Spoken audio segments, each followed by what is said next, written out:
E aí pessoal, como é que vocês estão? Tudo bem? Essa semana eu recebi uma pergunta de uma seguidora que acompanha o nosso trabalho aqui no Instagram e eu achei bem interessante e resolvi gravar um vídeo sobre esse tema. É uma coisa que eu já comentei assim de maneira meio superficial, mas eu acho que é um tema bem interessante para a gente conversar agora. A pergunta é o seguinte, ela mandou assim, ó, doutor, fiz enxerto glúteo e não pegou. Isso é possível?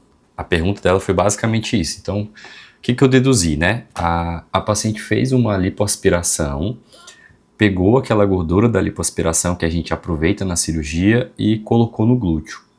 Só que muito provavelmente essa gordura não pegou. O glúteo dela deve ter saído de um tamanho na cirurgia e deve ter diminuído muito a ponto de ficar muito parecido com o que tinha no pré-operatório. E aí eu falei para ela, né, que sim, é possível não pegar, existem inúmeros fatores responsáveis por isso. E ela me contou o seguinte, eu emagreci muito durante a minha recuperação, emagreci 10 quilos, sou bariátrica. Aí tá, então eu pensei assim, o que será que pode ter acontecido? Para contextualizar vocês, né, a gente sabe que o enxerto glúteo, ele funciona como um transplante.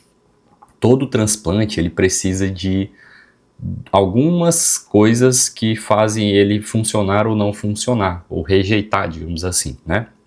O primeiro de tudo essa paciente provavelmente, né, teve uma grande perda ponderal, né, pós-bariátrica, então ela já tem ali, né, uma deficiência de vitaminas, de absorção de muita coisa, muito provavelmente é um corpo muito mais difícil de ser tratado, digamos assim.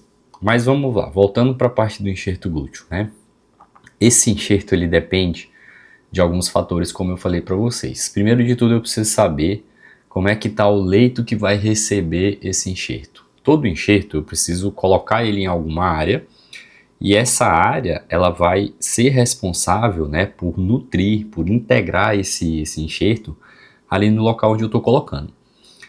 Constantemente a gente perde uma parte do enxerto de gordura da lipoenxertia. Por quê? Porque a gente coloca um bloco, né, uma quantidade grande de gordura ali, 400 ml, 500 ml, enfim, depende da necessidade.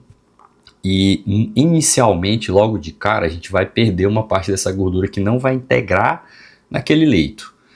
Precisam ser criadas novas conexões, né, nova circulação, novos vasos sanguíneos para poder nutrir essa gordura que está ali e essa gordura ficar no lugar. Aquela gordura que não cria novos vasos, que não se adere, que não se integra naquele leito que a gente está colocando, o corpo vai simplesmente eliminar ela depois. E essa é a parte que se perde do enxerto inicialmente.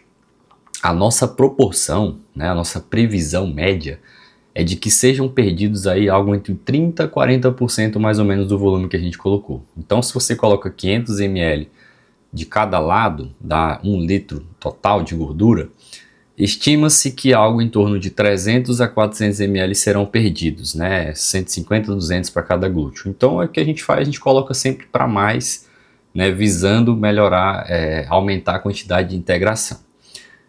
Outros pontos que fazem diferença também, a distribuição dessa gordura. Não adianta a gente colocar essa gordura em um lugar só, colocou ali, né? Por quê?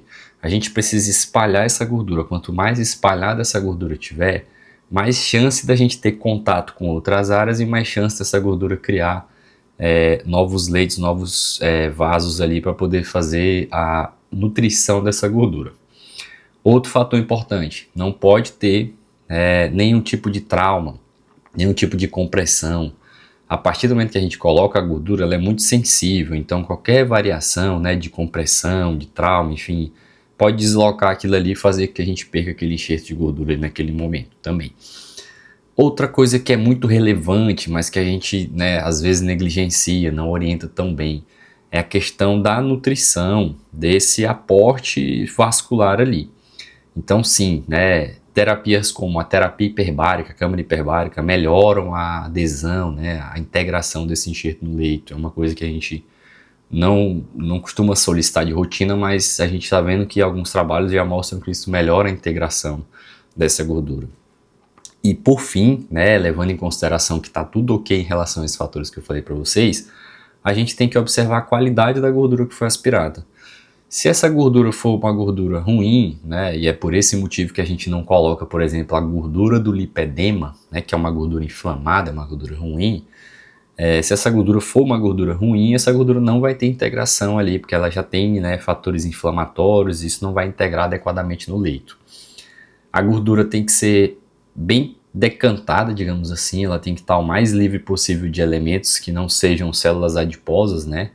Por exemplo, sangue, soro, enfim, tudo isso atrapalha na integração, porque o corpo não vai, né, vai ter uma dificuldade ali para fazer essa integração, ele vai ter que absorver aquele sangue que está ali, que não vai ser integrado, vai tentar metabolizar e vai levar um pouco de gordura junto também, isso também faz efeito, também tem um impacto negativo na integração do enxerto. Medicações em uso, né, paciente que usa algum tipo de imunomodulador, algum corticoide, quem tem doença reumatológica, tudo isso atrapalha também nessa integração desse enxerto.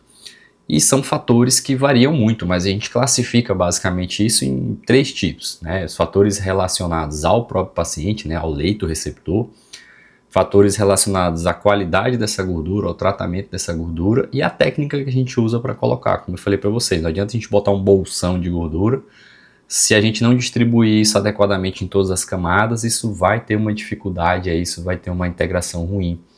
E pode culminar na paciente perder praticamente todo o seu enxerto glúteo. Alternativas, né? Sempre que possível, cuidados que nós precisamos tomar.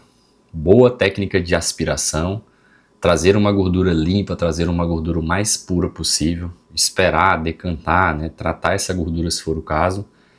Enxertar em leque, enxertar em camadas diferentes, em espaços, né, variados ali, evitar colocar tudo em um bloco só, orientar muito bem a paciente, se possível prescrever hiperbárica para melhorar a integração do enxerto, evitar compressão, né, evitar trauma, evitar medicações que atrapalhem a pega do enxerto, como eu falei para vocês anteriormente, principalmente corticoides e imunomoduladores, e tudo isso ajuda muito. É uma garantia, né? Tem como a gente pegar 100% de enxerto, é muito difícil você ter uma integração muito grande. A gente sempre trabalha naquele número que eu falei para vocês, 70% de integração, aproximadamente. E nunca, no glúteo, né, fazer o enxerto intramuscular. É totalmente prescrito, é totalmente contraindicado dentro do músculo. Por quê? Dentro do músculo você tem um risco de embolização muito grande, um risco de complicação muito grande.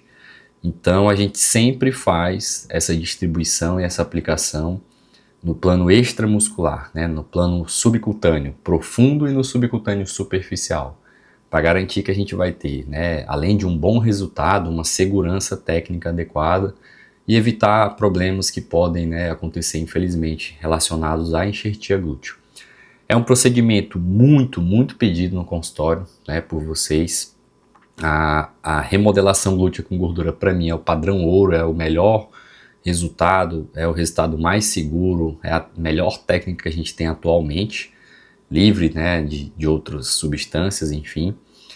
E sim, né, a gente tem que cuidar disso, né? Se a paciente, por exemplo, tiver passar por um processo de emagrecimento no pós-operatório, imagina que o seu corpo ele vai queimar essa gordura que você tem no corpo inteiro. E ele não sabe que a gordura do braço está maior do que a gordura do glúteo, que a gordura do abdômen, ele vai queimar tudo de maneira igual. Então, assim, a gordura enxertada, ela pode ser perdida, mesmo depois de integrada, por um processo de emagrecimento. Então, o que pode ter acontecido muito provavelmente é que, né, você perdeu a gordura corporal inteira e o glúteo, infelizmente, foi junto nessa conta também, porque o corpo vai levar essa gordura embora também, né, nesse processo de emagrecimento. Ela não é uma gordura, digamos assim, livre, né, do processo de emagrecimento, ela não é imune à perda ponderal. Se você perder peso e emagrecer muito, você vai também perder a parte do glúteo. A orientação que a gente faz é sempre que a paciente mantenha, né, esteja, aliás, dentro da faixa de peso adequada para operar. Não adianta operar gordo e pensar que vai emagrecer no pós-operatório, que você vai modificar o seu resultado, você vai perder uma parte do seu resultado com isso, principalmente a parte dos enxertos. O ideal é você já chegar na cirurgia com o seu peso ideal e isso ser mantido no pós-operatório para garantir que você vai ter um resultado legal, né, que não vai ter tanta modificação assim, que você não vai se frustrar lá na frente por conta dessa perda ponderal. Outra coisa que é legal para manter, né, a qualidade do seu resultado, o seu corpo precisa ser um corpo muito bom, ele precisa ser um corpo treinado, você tem que ter rotina de atividade física. Eu já falei em outros vídeos aqui no meu canal que a atividade física ela melhora a oxigenação, melhora a nutrição de todos os tecidos, é um indivíduo que tem mais capacidade fisiológica. Então, no seu pós-operatório, se você é um indivíduo sedentário, né, o seu corpo vai tentar cicatrizar aquilo ali tudo, integrar esses enxertos, e ele não está preparado para ser forçado nesse limite, né? Você não tem oxigenação suficiente, não tem nutrição suficiente, ele não vai conseguir manter isso, né? E vai fazer com que você tenha um prejuízo aí no pós-operatório também, tá? Então é isso, pessoal, um temazinho rápido aqui, espero que vocês tenham gostado dessa curiosidade. Fiquem à vontade para me mandar dúvidas, eu sempre paro para ler os comentários de vocês e a maioria das mensagens que eu recebo no meu direct também funcionam assim. E caso apareçam algumas novidades aí, eu vou trazendo para vocês aqui também, tá? Obrigado por vocês terem assistido até aqui, a gente se vê nos próximos vídeos, um abraço e até mais.